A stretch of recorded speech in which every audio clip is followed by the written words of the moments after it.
সেনাপ্রধানের রাজনৈতিক দলগুলোকে সতর্ক করা নীরবতার মাঝেও বহু কথা নাকি নিঃশব্দের শক্তি। হ্যাঁ, আমি এটার হেডলাইন দিয়েছি এইভাবেই যে নীরবতার মাঝেও অনেক কথা নাকি এটা নিঃশব্দের শক্তি। কারণ তার এই কথা প্রসঙ্গে বলতেই হচ্ছে, অনেক কথা যাও যে বলে কোনো কথা না বলে তোমার বাসা বুঝার আশা দিয়েছি জলাঞ্জলি। বাসা বুঝার আশা জলাঞ্জলি দিলেও সেনাপ্রধানের সেই বাসা আমাদের বুঝতে হবে। তিনি বলেছেন, নিজেদের মধ্যে আপনারা হানাহানি বন্ধ করুন। এই আপনারা কারা? খুঁজতে হবে আমাদের সেই আপনারা কারা। এবং এই নিজেদের মধ্যে হানাহানি বন্ধ না করার কারণে যে সমস্যাটা হচ্ছে এবং নির্বাচন নিয়ে যে অনিশ্চয়তা দিকে যাচ্ছিল রাষ্ট্র, সেটার থেকেই তিনি সতর্ক করেছেন। তার এই সতর্কবার্তা যখন কোনো মানুষের বক্তব্য আপনি সরাসরি দেখেন, আমি আশা করব আপনারা সেই ভিডিওটা দেখে নেবেন। তার বক্তব্যের যে বডি ল্যাঙ্গুয়েজটা ছিল, যে অ্যাপ্রোচটা ছিল। কারণ সরাসরি ভিডিও দেখলে হয় কি, অনেক সময় কারো কথা বলার তার যে ওভারঅল রিফ্লেকশন বা তার যে বডি ল্যাঙ্গুয়েজ বা তার যে স্ট্রেংথ, কি স্ট্রেংথে তিনি বলছেন কথাটা, এটা সম্পর্কে একটা ধারণা পাওয়া যায়। যাই হোক, আমি তার বক্তব্যটাই মূলত পর্যালোচনা করার চেষ্টা করব এবং রাজনীতিবিদদের এই ক্ষেত্রে কি করা উচিত, এবং অধিক সুখে পাথর অল্প সুখে কাতর একটা কথা আছে না, এইরকম যেন রাজনৈতিক দলগুলো না হয়, আমাদের সেটাই লক্ষ্য করতে হবে। আসি আমি প্রথমে তার বক্তব্যের প্রথম অংশে তিনি যেটা তুলে ধরেছেন, সেটা বলেছেন যে আমরা নির্বাচনের দিকে অগ্রসর হচ্ছি, কাদা ছোড়াছুড়ি বন্ধ না করলে স্বাধীনতা বিপন্ন হবে। তিনি, আপনারা জানেন যে অনেক আগেই নির্বাচনের একটি সম্ভাব্য সময়সীমা দিয়েছিলেন। বলেছিলেন যে 18 মাসের মধ্যে একটি নিরপেক্ষ নির্বাচন করা সম্ভব। যদিও এটা সেনাবাহিনীর বলার কথা নয়, কিন্তু রিয়ালিটি হচ্ছে, বাস্তবতার প্রেক্ষাপটে সেনাবাহিনী এই সরকারের পিছনে থেকে কাজ করছে। সরকারকে তার দৈনন্দিন কার্যক্রম চালিয়ে নিতে প্রশাসনিক সহায়তা, এমনকি সরাসরি সেনা সদস্যদেরকে মাঠে ডিপ্লয় করে আইন শৃঙ্খলা রক্ষা করার জন্য কাজ করে যাচ্ছে।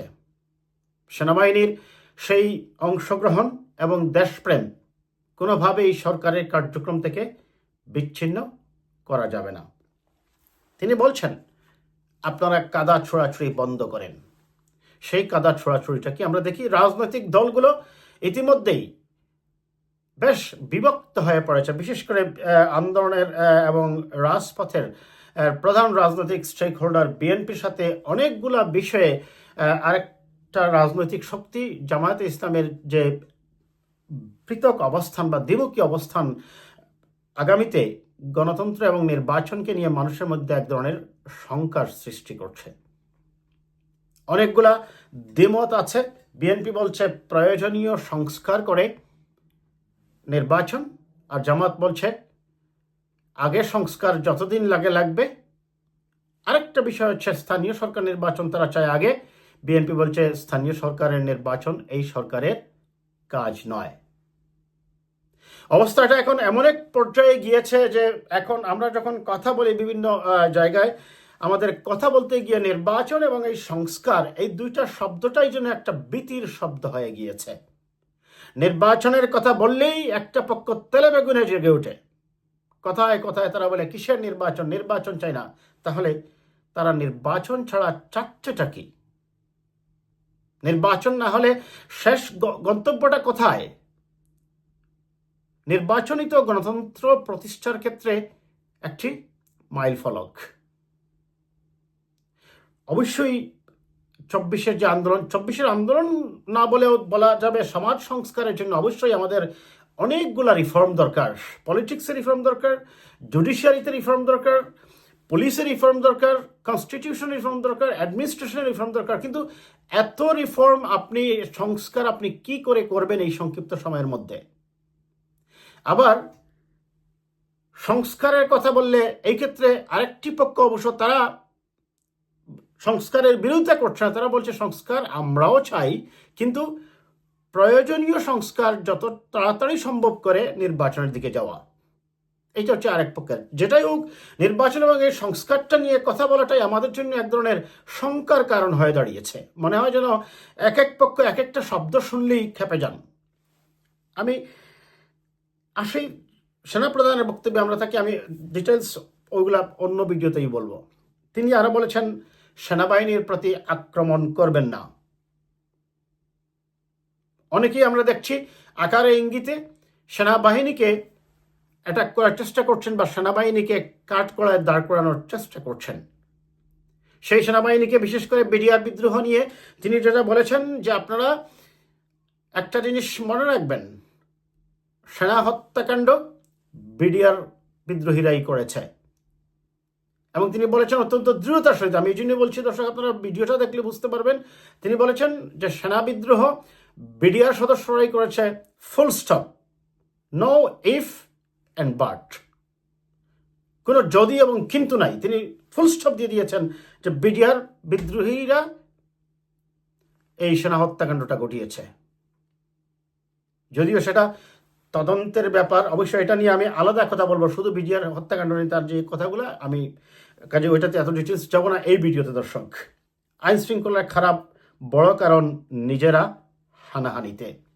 পুলিশ সদস্যরা কাজ করছে না, অনেকের বিরুদ্ধে মামলা, অনেকে জেলে, RAB, BGB, DGFI, NSI panicked. তিনি বলছেন আইন শৃঙ্খলা রক্ষার জন্য প্রধানতভাবে তিনি দায়ী করেছেন আপনারা হানাহানিতে জড়িত। এই আপনারা কারা? আবারও আমি মনে করি, আমার অ্যানালাইসিস বলে তিনি এই ক্ষেত্রে রাজনৈতিক দলগুলোকেই তাদের মধ্যে বিভিন্ন বিষয়ে অক্ষমতে না পৌঁছা এবং সরকারের কি বলবো কাজের যে মানে এক্সপিরিয়েন্স বা তাদের কাজের যে গতি বা তাদের কাজের যে এক ধরনের অভিজ্ঞতা, এটার অভাবকেও বুঝিয়েছেন। তবে আমার অ্যানালাইসিস হচ্ছে তিনি আপনারা বলতে এখানে বুঝিয়েছেন এই রাজনৈতিক দলগুলোকেই মেইনলি, তবে সরকারকেও বুঝিয়েছেন, দুই পক্ষকেই তিনি বুঝিয়েছেন যে আপনাদের কারণেই আইন শৃঙ্খলা পরিস্থিতির অবনতি হচ্ছে। এবং তিনি এটাও যোগ করেছেন যে পুলিশ সদস্যরা ঠিকমতো কাজ করতে পারছে না তাদের মনোবল নিয়ে, ডিজিএফআই, এনএসআই, র্যাব, বিজিবি তারা কাজ করতে পারতেছে না। তার কারণটা হচ্ছে অনেক পুলিশ সদস্য নিহত হয়েছেন এবং কাজ করতে গেলে তাদের ক্ষেত্রে যে বাধাটা সৃষ্টি হচ্ছে সেটা হচ্ছে যে বৈষম্য বিরোধী ছাত্র জোটের কেউ কেউ গিয়ে এখানে এমন একটা পরিস্থিতির সৃষ্টি করছেন যে তারা আইন শৃঙ্খলা রক্ষাকারী বাহিনীর চেয়েও বড় হয়ে গিয়েছেন, যার ফলে তারা প্যানিকড, তারা কাজ করতে পারছে না স্বাধীনভাবে। এমনকি তাদেরকে বিভিন্নভাবে ব্লেম দেওয়া এবং গালিগালাজ করা। এবং তিনি এই ব্যাপারে সতর্ক করেছেন সেনাপ্রধান, আপনারা আমাদেরকে গালি দেবেন না, আমাদেরকে উপদেশ দেবেন, গালি দিতে আসবেন না। ইয়েস, সেটাই স্বাভাবিক। যদি কোথাও কোনো ভুল দেখেন, আপনি যে কোনো বাহিনীর ক্ষেত্রে হোক না কেন, আপনি সমালোচনা করেন যৌক্তিকভাবে, যৌক্তিক পর্যায়ে এবং সভ্য ভাষা ব্যবহার করে। যারা অনেকেই তুচ্ছ তাচ্ছিল্য করে কথা বলেন, তাদের এটি হচ্ছে রাজনৈতিক অনভিজ্ঞতা। তিনি এক্ষেত্রে নিয়ে আসছেন বিজিবি, ডিজিএফআই এবং এনএসআইকেও। পিলখানা হত্যাকাণ্ডের ব্যাপারে তো আমি একটু আগেই বললাম দর্শক, তিনি বলছেন সেই ক্ষেত্রে ফুল স্টপ যে বিডিআর সদস্যরা করেছে। এখন এখানে অবশ্য অনেকে অভিযোগ করছেন, তারা বলছেন যে বিডিআর হত্যাকাণ্ড থামানোর জন্য যে সেনা ইউনিটকে পাঠানো হয়েছিল সেটার নেতৃত্বে নাকি ছিলেন আজকের সেনাপ্রধান জনাব ওয়াকারুজ্জামান। আমি অবশ্যই এই বিষয়টা শিওর নই, তবে সত্য মিথ্যা সেটা অবশ্যই তদন্ত করে দেখা দরকার। তবে যেটাই হোক, বিডিআর হত্যাকাণ্ডেরও বিচার হতে হবে। তিনি একমত হয়েছেন যে অনেকেই জেলের ভিতরে আছেন দীর্ঘদিন থেকে, আজকে প্রায় 17 বছর হয়ে গেছে তারা জেলের মধ্যে আছেন। কাজেই এদেরকে যদি কেউ অপরাধ না করে, জড়িত না থাকে, তাদেরকে অবশ্যই মুক্ত করতে হবে। তিনি আইন শৃঙ্খলা রক্ষা করার ক্ষেত্রে সেনাবাহিনীর অপ্রতুলতার কথাও বলেছেন, যেখানে পুলিশ ফোর্স আছে প্রায় 2 লক্ষ, আর সেনাবাহিনী তিনি বলছেন 30,000 সদস্য আসছে আবার ফেরত যাচ্ছে ক্যান্টনমেন্টে। তাদের এই 30,000 সদস্য আসা যাওয়ার মধ্যে আছে। কাজেই তিনি সতর্ক করেছেন যে সেনাবাহিনী এভাবে দীর্ঘ সময় মাঠে থাকবে না, এবং থাকলে অনেকগুলো সমস্যাও সৃষ্টি হবে। এবং তিনি পাশাপাশি এটাও বলেছেন যে এই 18 মাসের মধ্যে নির্বাচন করা সম্ভব। আমরাও মনে করি, নির্বাচন কমিশনের পক্ষ থেকে বলা হয়েছে তারা অক্টোবরে যদি তফসিল ঘোষণা করে ডিসেম্বরের মধ্যে তারা নির্বাচন করতে পারবেন। তবে যেটাই হোক, সেনাপ্রধানের এই বক্তব্যকে, আমার এই ভিডিওটা করার মূল কারণটা হচ্ছে তার এই বক্তব্যকে হালকা করে দেখার কোনো সুযোগ নেই।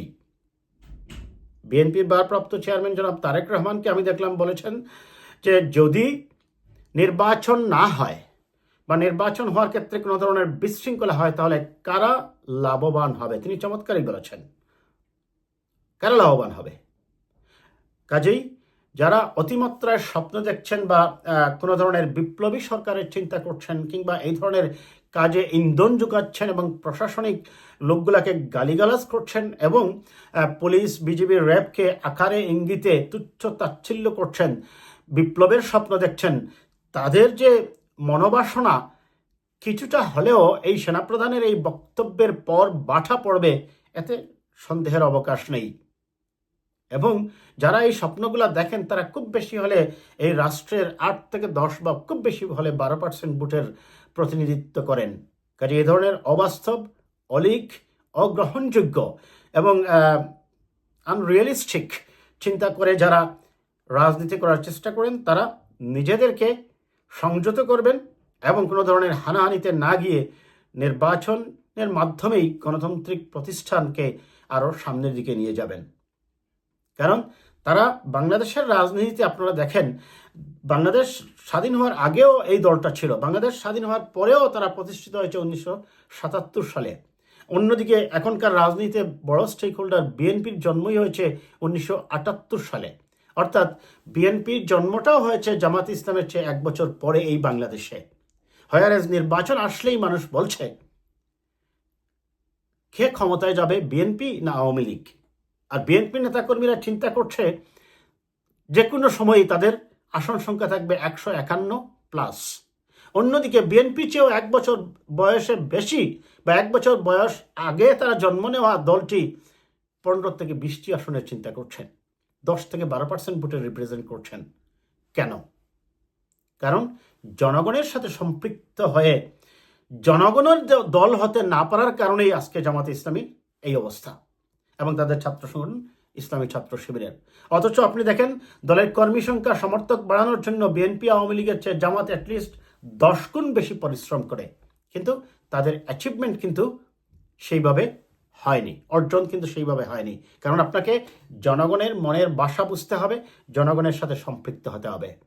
বিএনপির চেয়ে 1 বছর বয়সে বেশি হওয়া সত্ত্বেও আজকে কোনো পরিস্থিতিতেই কোনোভাবে আপনি 151টি আসনের চিন্তাই করতে পারেন না, আপনি এখনও সেই 20-25টা আসনের চিন্তা করছেন। কাজেই জনগণের মনের বাসা বুঝুন, সেনাপ্রধানের বক্তব্য বোঝার চেষ্টা করুন এবং রাজনীতিতে রিয়েলিস্টিক ওয়ে সকল রাজনৈতিক পক্ষই কথা বলবে, চলবে, এটি আমরা প্রত্যাশা করি। আজ এই পর্যন্ত।